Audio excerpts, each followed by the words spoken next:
9절부터 13절까지입니다. 1장 9절 13절 셋째 날이죠. 오늘 마른 땅과 식물, 예. 오늘 바다와 육지와 식물 이렇게 되겠는데요.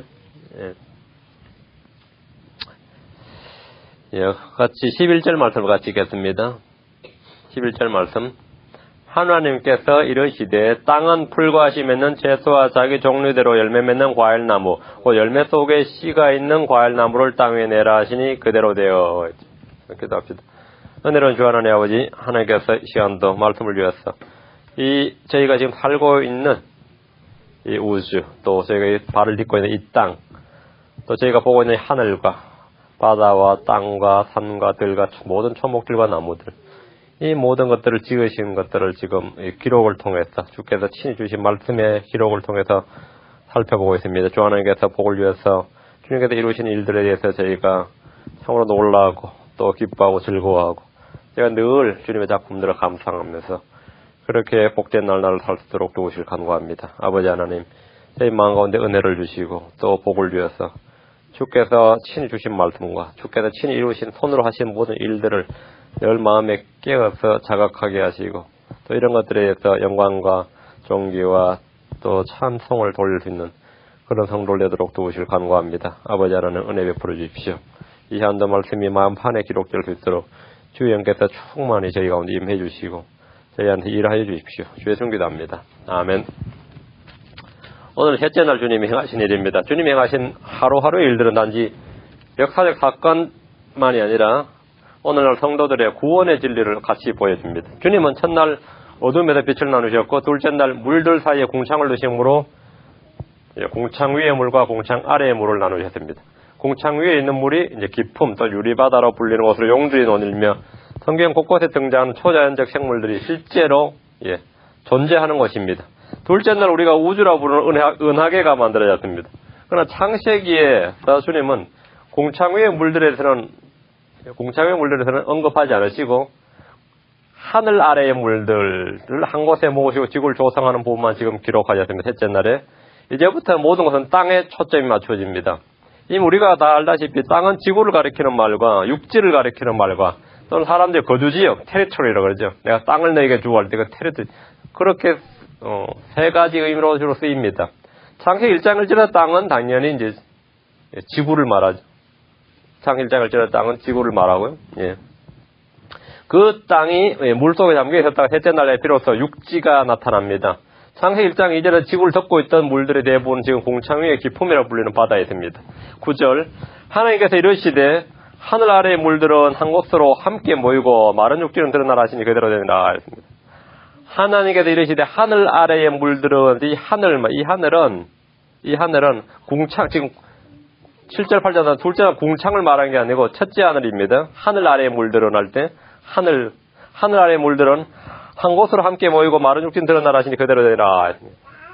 이제 주님은 땅 위에 있던 어두움을 빛을 주심으로 또 땅을 덮고 있던 물은 공창으로 다 나누셨습니다. 이거 잘 이해하셔야 됩니다.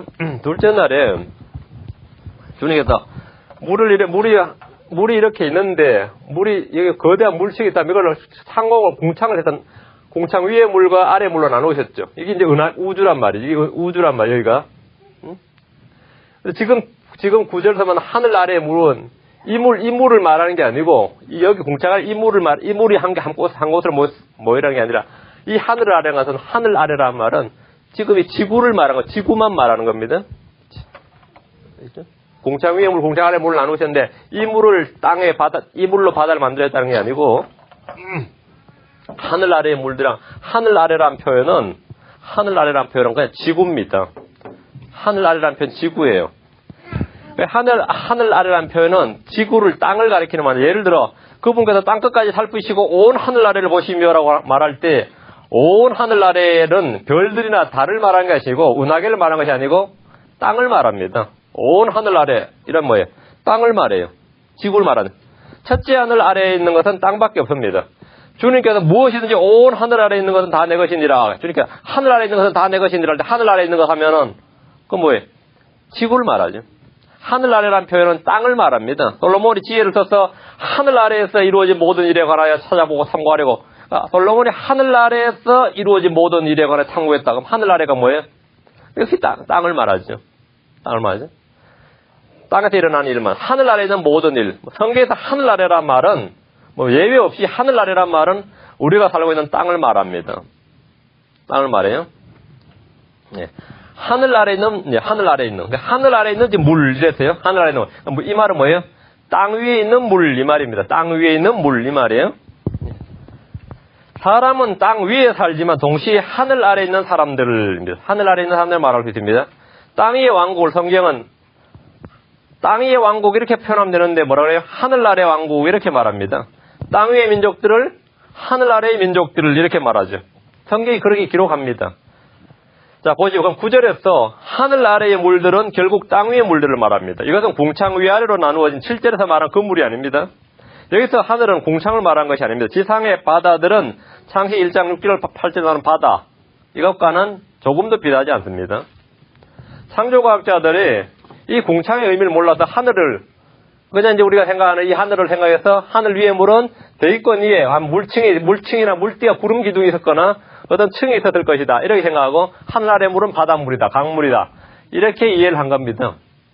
전혀 그런 말이 아니고 궁창 위의 물은 기품의 바다를 말하고, 예. 지금 여기서 말 하늘 아래 물은, 하늘 아래 물이란 것은 지구에 있는 물, 바닷물을, 바다 강물을 말합니다. 자, 잘 이해하셔야 됩니다. 그게 하늘 아래 궁창을 이해를 못해가지고, 궁창을 이해 못해서, 예, 궁창 위아래 물 나누었다는 걸, 궁창의 하늘이니까 결국은 하늘 아래와 하늘 아래 물 나눴다는 것이 결국 뭐, 대기권 위에 물을 나누고, 대기권 밑에 땅에 물을 나눴다는 뜻이 아니겠느냐. 이렇게 이해한 게 지금 거의 뭐, 창세기 주석서에 뭐 99.9%는 다 그렇게 되어 있습니다. 그러나 대기권 측에 구름 기둥이나 물 수증기나 물층이 있었고 땅에는 바다가 있었다는 식의 그런 해석은 전혀 맞지 않습니다. 창세기를 과학적 발견이나 학문 등과 타협하는 것은 불신이고 신성 모독이 아무것도 아닙니다. 주님께서 땅 위의 물들이라고 하지 않으시고 하늘 아래의 물들, 이렇게 하늘 아래란 말은 처음 딱 쓰셨어요. 하늘과 땅이 나오는데 이제 하늘 아래의 물들이란 말씀하신 것은 하늘과 땅의 관계를 설정해 주는 겁니다. 하늘과 땅의 좌표를 보여주시는 겁니다. 땅은 이미 창세기 처음부터 하늘과 동등이나 평행선상에 존재하는 것이 아니라 하늘 아래에 있는 것으로 규정을 합니다. 그 우주 천문도나 펴보선 이건 아래 위 개념이 아니다. 하늘 천문도를 쫙 펴놓고 땅과 지구와 말이에요. 뭐 달과 뭐 목성 토성 해가지고 쭉 펴놓고 이것은 위아래의 개념이 아니다. 이건 그런 말을 아무리 해봐야 소용없습니다. 이건 위아래의 개념이 아니다. 상하 개념이 아니다. 고저 개념이 아니다. 이건 소용없는 말이에요. 주님께서 땅은 하늘 아래 이렇게 했어요. 땅은 하늘 아래라고 말씀하셨어요. 이는 세상 사람들이 일반적으로 다 인정하고 쓰는 표현입니다.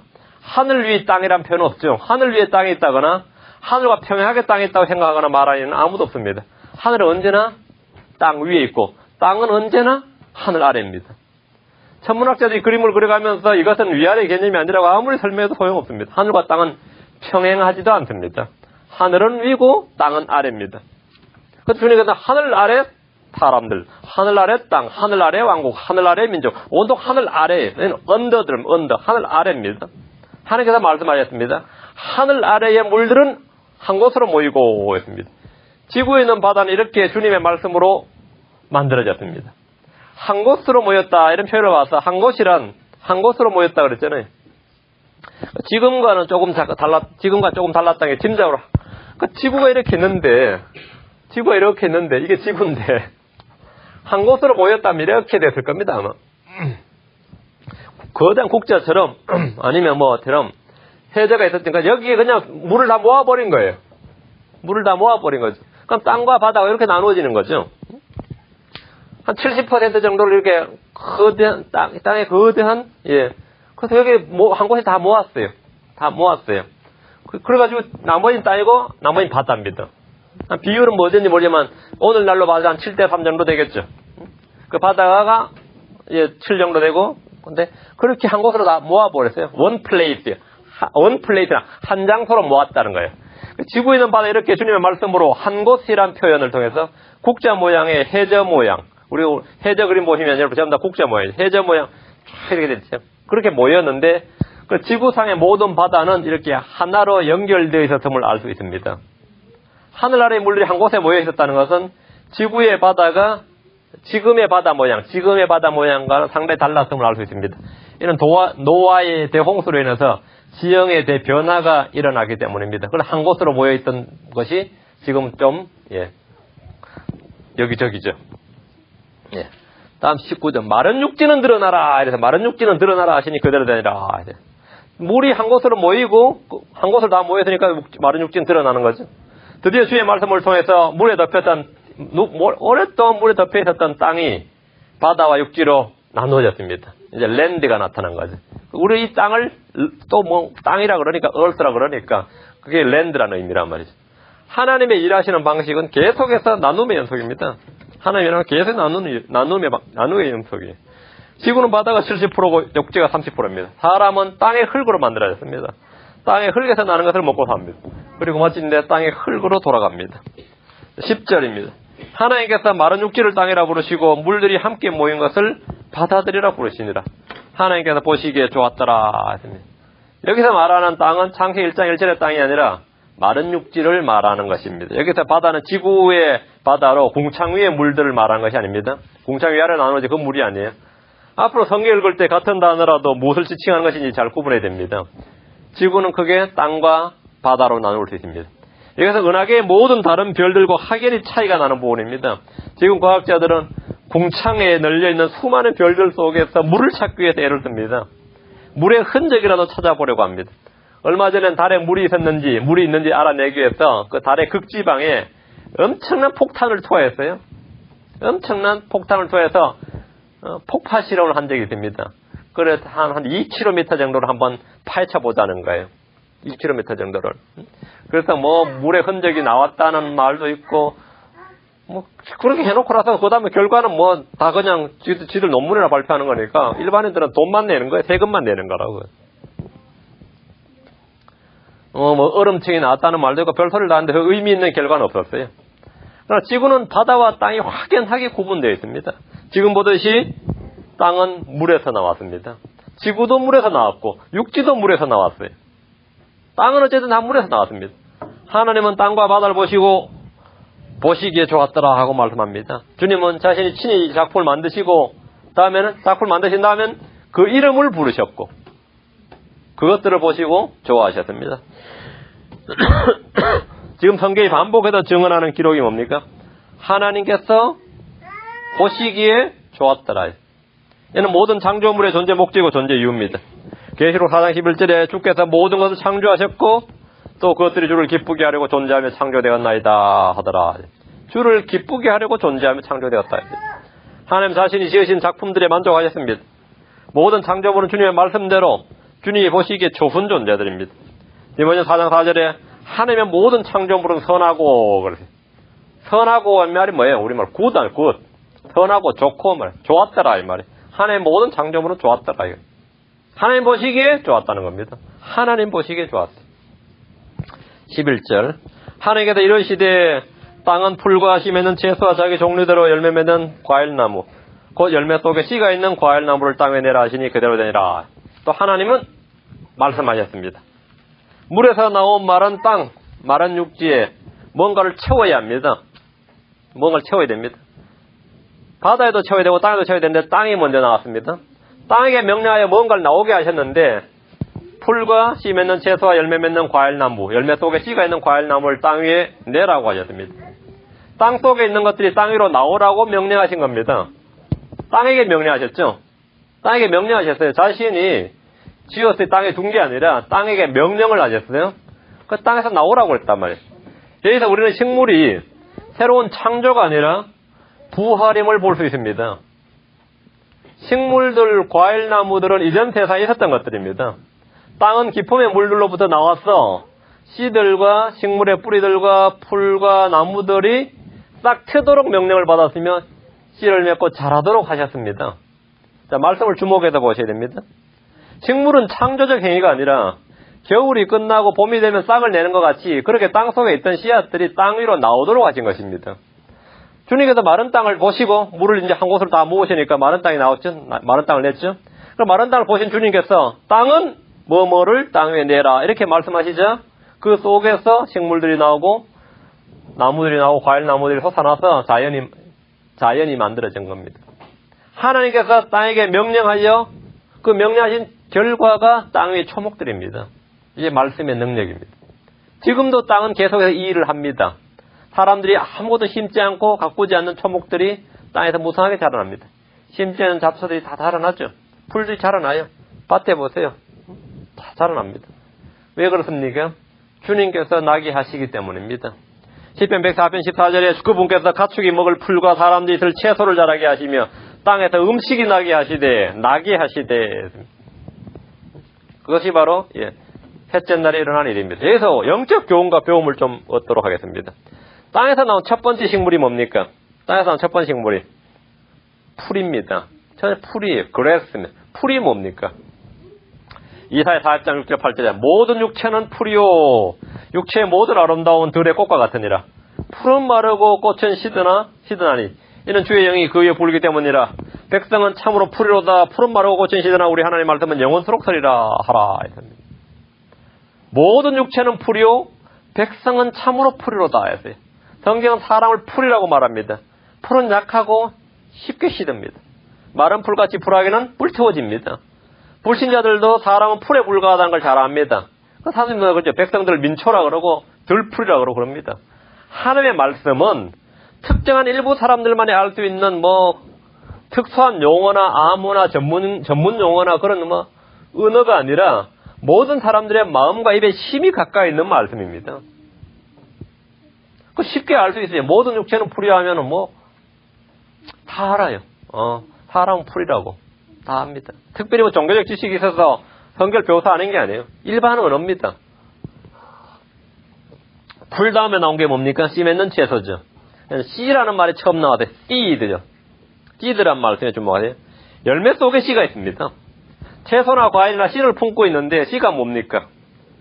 누가복음 8장 11절에 씨는 하나님의 말씀이요. 이 씨는 그리스도이니라. 갈라디아 3장 11절에 이 씨는 그리스도시니라 이렇게 말합니다. 그러니까 풀이 있는데 씨를 맺는 채소라 그랬고 씨를 맺는 채소, 씨가 있는 채소. 그러니까 하나님의 말씀이 있는 풀이 있단 말이에요. 하나님 사람이 풀이라는 그 속에 뭐라고요? 씨가 있다고. 씨가. 오늘날 화학적 처리를 거친 수박이나 채소나 과일 중에는 씨를 제거해버린 것들이 있습니다. 유전적 변이를 거치는 것들은 자랑거리가 아닙니다. 씨가 없으면 더 이상 열매를 맺을 수가 없습니다. 우리 말씀의 씨앗으로 거듭났습니다. 그러므로 성도는 누구나 그 속에 생명을 낳을 수 있는 씨가 있습니다. 풀과 씨 맺는 채소의 차이죠. 거듭나지 못한 사람들은 누구냐 그냥 풀입니다. 그러나 거듭난 성도는 그 속에 씨가 있는 씨 맺는 채소입니다. 땅에는 먼저 풀이 나오고 그 다음에 씨 맺는 채소가 나옵니다. 성경의 의 하나나 어순 하나하나에 다 그 속에 영적 진리가 들어있습니다. 다음이 뭡니까? 열매 맺는 나무예요. 열매 맺는 나무. 하나님 땅에 열매 맺는 나무를 나게 하셨습니다. 사람 흔히 나무로 비유됩니다. 성도들은 강가에 심겨진 나무, 복 있는 자는 뭐라고 해요? 강가에 심겨진 나무라 해요. 시절을 쫓아 과실을 맺고 열매 맺기를 쉬지 않는다, 그치지 않는도다. 바로 나무입니다. 성도들은 열매를 맺는 나무요, 그 속에 씨가 있는 과일나무입니다. 마태복음 7장 17절에 20절에 이와 같이 좋은 나무마다 좋은 열매를 맺고 썩은 나무는 나쁜 열매를 맺나니 좋은 나무가 나쁜 열매를 맺지 못하고 또 썩은 나무가 좋은 열매를 맺지 못하느냐. 좋은 열매를 맺지 아니하는 나무마다 찍혀서 불 속에 던져지나니 그러므로 너희가 그저 열매로 그들을 알리라. 나무다. 좋은 나무, 나쁜 나무. 그렇죠? 아무 열매를 맺지 못하는 나무는 땅만 버린 나무라 그랬어요. 그 주님께서 그것도 찍어내버리라 그랬어요. 나쁜 열매를 맺는 나무 역시 찍혀서 불에 던져집니다. 성도는 좋은 열매를 많이 맺는 나무가 되어야 됩니다. 요한복음 15장 8절에 너희가 열매를 많이 맺으면 내 아버지께서 영광을 받으시니 이로써 너희가 내 제자가 되리라. 주님께서 우리를 택하신 목적이 열매를 맺는 데 있습니다. 요한복음 15장 16절에 너희가 나를 택하지 아니하고 내가 너희를 택하여 세웠나니 이것은 너희가 가서 열매를 맺게 하고 또 너희 열매가 남아있게 하려 함이요 이랬습니다. 열매를 맺게 하고 열매를 남아있게. 열매 맺는 나무라고 하면 누구나 우리가 갈라디아서 5장 22절 23절이 떠오르죠. 성령의 열매 9가지 나오죠. 그러나 성령의 열매는 사랑과 기쁨과 화평과 오래 참음과 부드러움과 선함과 믿음과 온유와 절제리 같은 것을 금지할 법이 없느니라. 성령의 열매는 과일나무인 사람이 그 속에 말씀이란 씨앗인 예수 그리스도를 통해서 맺는 것입니다. 성도들 속에 이런 열매를 맺을수록 이런 열매를 맺을 수 있도록 우리는 씨가 있는 과일나무입니다. 열매 맺는 일을 그치지 않는 그런 나무가 복을 받은 나무입니다. 자, 순서에 주목하십시오. 풀, 씨 맺는 채소, 과일나무의 순서입니다. 땅 위에 사는 사람도 마찬가지예요. 모든 육체는 풀입니다. 각 거듭난 그리스도인은 씨 맺는 채소예요. 성숙한 그리스도인은 열매 맺는 과일나무입니다. 사도 바울이 말한 대로 이전에 기록된 것은 무엇이나 우리의 배움을 위한 것이라고 한 대로 우리는 창세기부터 그 속에 들어있는 영적 부하들을 얼마든지 캐낼 수 있습니다. 역사적 사건이나 장소나 인물들을 문자 그대로 믿을 뿐만 아니라 당연히 문자 그대로 믿으죠. 그것들이 보여주는 영적 실체들을 우리는 다 캐낼 수 있습니다. 12절입니다. 땅이 풀과 자기 종류대로 씨 맺는 채소와 자기 종류대로 열매 맺는 나무 곧 열매 속에 씨가 있는 나무를 내니라. 내라고 했으니까 그대로 지금 말씀하신 대로 나왔다는 거예요. 말씀하신 그대로 되니라 이 말이에요. 하나님께서 보시기에 좋았더라. 주님이 말씀하시니 땅은 풀을 내었고 땅이 냈다 그랬죠. 땅이 내니라. 주님은 땅에게 내라고 말씀하고 땅은 내니라 그랬어요. 땅은 주의 명령에 순종한 겁니다. 땅에 순종한 거예요. 주님이 말씀하시니 땅은 풀을 내었고 자기 종류로 씨 맺는 채소를 내었습니다. 자기 종류대로 열매 맺는 나무와 곧 열매 속에 씨가 있는 나무를 내었습니다. 우리가 늘 보는 푸른 잔디나 풀이나 꽃이나 나무들은 하나님이 땅에서 나오게 하신 것이지 하늘에서 내려오게 하신 것이 아닙니다. 어느 외계에서 생명체를 날려보내가지고 정착한 게 아니에요. 본래 이전 땅에서 나오게 한 겁니다. 땅에서 나오게 한 거예요. 우주에 파편이 날아들었든지, 행성이 쪼개져서 먼지가 날아들어서 지구의 생명체가 도달했다든지, 그런 게 전혀 아니다, 이 말이죠. 땅이 말씀대로 땅에서 나온 것입니다. 땅에서 나온 거예요. 밖에서 날아 들어온 게 아닙니다. 자, 땅이 식물을 내는 것은 부활의 진리를 보여줍니다. 땅이 주의 말씀에 따라 땅 속에 있던 각종 식물들을 낸 것처럼 장차 주님의 명령이 또 떨어지면 땅에게 주님이 또 말씀을 하시면 땅 속에 누워있던 자들을 모두 다 땅 위로 낼 것입니다. 땅 속에 누워있는 자들, 땅 속에 죽은 자들을 모두 다 땅 위로 낼 겁니다.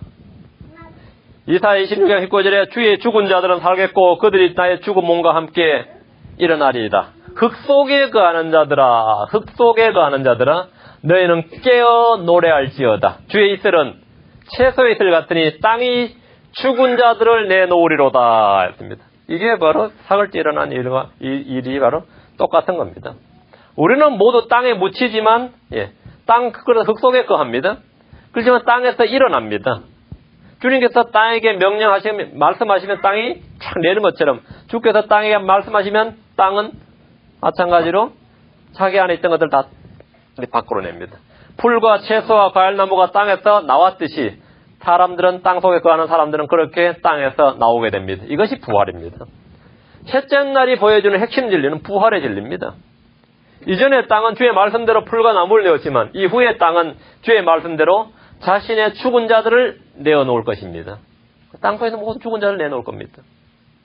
이사야 45장 8절에 하늘들아 너희는 위에서부터 의를 내리며 창공 의를 내려 부을지니라. 땅은 열리고 그들은 구원을 가져오며 의도 함께 솟아날지어다. 나 주가 그 일을 창조하였느니라. 땅은 열리고 의도 함께 솟아날지어다. 이 얼마나 놀라운 말씀입니까? 땅 속에 있는 사람들이 쓸만한 땅 속에는 말이죠. 사람들이 쓸만한 천연자원, 지하자원만 있는 것이 아닙니다. 땅 속에는 죽은 혼들이 가는 지옥만 있는 것이 아닙니다. 요즘 신문에 나온 거 아이슬란드입니까? 유럽 하늘을 뒤덮는 화산과 화산재 이야기로 몇 주 동안 장식했는데 문제는 이게 시작이라는 거예요. 이게 끝인 줄 알았더니 사실 앞으로 얼마나 더 터질지 모른다는데. 제가 인터넷으로 그 사진을 한번 봤는데, 와, 그 불기둥에 한번 보고 싶더라고요. 물론 재앙이지요. 경제도 타격이 한데.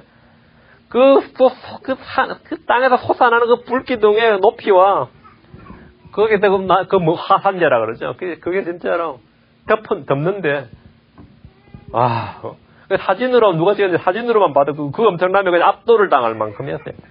유럽 하늘 덮는다는 말이 그냥 괜히 나온 말이 아니에요. 진짜 유럽 하늘을 덮어요. 그런데 주님은 땅은 열리고 뭐 화산재가 튀어나올지도 아니고 땅은 열리고 의도 함께 솟아날지어다 이렇게 말씀은 땅에서 솟아난 의가 뭐예요? 땅에서 어떻게 의가 솟아납니까? 땅에서 솟아나는 의는 바로 예수 그리스도의 부활입니다.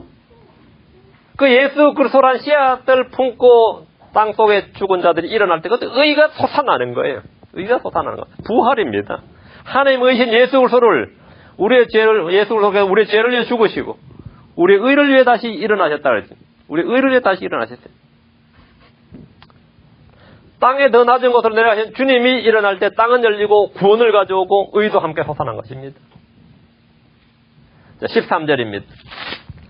그 저녁과 아침이 되니 그 저녁과 아침이 셋째 날이니라 했죠. 그 저녁과 아침이 되니가 아니고 되니 제가 집어넣으면 아니고요. And the evening and the morning were the third day니까 그 저녁과 아침이 셋째 날이라 그랬어요. 이 사이 셋째 날 주님 행하신 사역입니다. 첫째 날과 둘째 날은 온 우주에 행하신 일들입니다.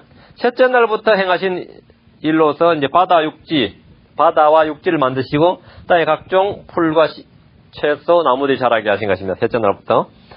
자, 처음에 하나님 자신으로 시작해서, 그죠? 창세기 1장은 처음에 in the beginning God 됐으니까 처음에 하나님 자신으로 시작해서 셋째 하늘에서 둘째 하늘로, 둘째 하늘에서 첫째 하늘로, 그 다음에 땅으로 이어집니다. 그 순서가 그렇습니다. 셋째 날은 지상에서 식물이 처음 등장한 날입니다. 그 저녁과 아침이 셋째 날이란 분명 기술로 봐서 이 날은 오늘날의 24시간입니다. 저녁과 아침이 셋째 날 이랬으니까요.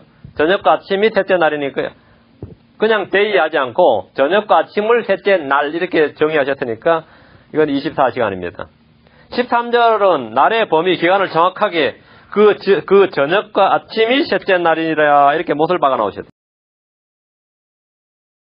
이런 관계로 어떤 사람이 주장처럼 이것은 하루가 천년 같다고 그랬으니까 혹시 이게 천년이 될 수 있지 않느냐 이런 건 말이 안 된다 이거죠. 만약 하루를 천년에 적용한다면 식물들은 해가 없이 천년을 산 것이 되는데 넷째 날에 태양이 나오니까 그건 말이 안 되죠. 땅에서 나온 식물은 하루가 지나 바로 하나님 만드신 해로부터 빛과 열을 공급받습니다. 이미 반복적으로 살펴본 말씀 중에서 그 종류대로란 말씀은 자연 발생이나 진화나 기타 어떤 사람들의 이론과 논리가 모두 거짓임을 보여줍니다. 주님은 들의 풀 한 폭이나 산의 나무 한 그루도 다 그 종류대로 나게 하셨지 결코 생물학적 진화나 종의 혼합이나 분화를 통해서 터지게 하지 않으셨습니다. 행여나 점진적 창조론이니 소진하니 성운가설이니 별별 이론과 그런 과학적 용어들을 동원한다 해도 전혀 주저할 필요가 없습니다. 성경 기록된 대로 믿으면 됩니다. 주님께서 말씀하시고 그대로 되니라. 이것이 전부입니다. 창세기를 통해서 우리는 주님께서 말씀하시니 그대로 되니라. 이 모든 창조물은 이렇게 되었다. 우리 모든 창조물을 지금 그렇게 되었던 것들을 지금 눈으로 확인하고 있는 거예요. 지금 우리가 살고 있는 걸 다 보고 있는 겁니다. 그 증거물들이 옛날에 그래서 지금은 아무것도 보이지 않는다가 아니라 그 지금 현재 그때 창조하셨던 것을 지금 그대로 보고 있는 거예요. 그대로. 전에 그러하였느니라가 전에 그랬었지. 그게 아니단 말이죠. 지금 그렇단 말이죠. 지금 그게 있단 말이죠. 창세기를 통해서 우리가 배울 수 있는 믿음은 무엇이든지 주님께서 말씀하신 대로 되었다 이거. 주님께서 말씀하신 대로 되었다는 것이고 말씀하신 대로 된 것이 지금도 그대로 있다 이겁니다. 그러므로 우리는 주께서 무엇으로 말씀하셨는지 성경 기록이 무엇을 말씀하시는지에 집중해야 됩니다. 말씀하신 대로 되니까 주의 말씀은 권능의 말씀입니다. 주께서 말씀하시니 그대로 되니라. 그대로 되었으니까 주님께서 보시기에 좋았던 것입니다. 그대로 안 됐으면 이건 잘못된 데죠. 그대로 안 됐으면. 근데 그대로 되었어요. 주께서 말씀하시니 그대로 되니라. 그럼 우리는 주께서 말씀하신 것이 무엇인지 알고 주께서 말씀하셨구나. 이대로 되는구나. 이렇게 알고 이대로 되리라. 이대로 되니라. 될 것이다. 이것이 바로 성도적 한 믿음입니다. 주께서 그렇게 말씀하셨으면 그대로 된다. 주께서 말씀하시면 그대로 된다. 그것이 우리의 믿음입니다. 우리는 이 말씀, 주께서 말씀하시니 그대로 되니라. 이 말씀을 마음속에 기록해 두시기 바랍니다.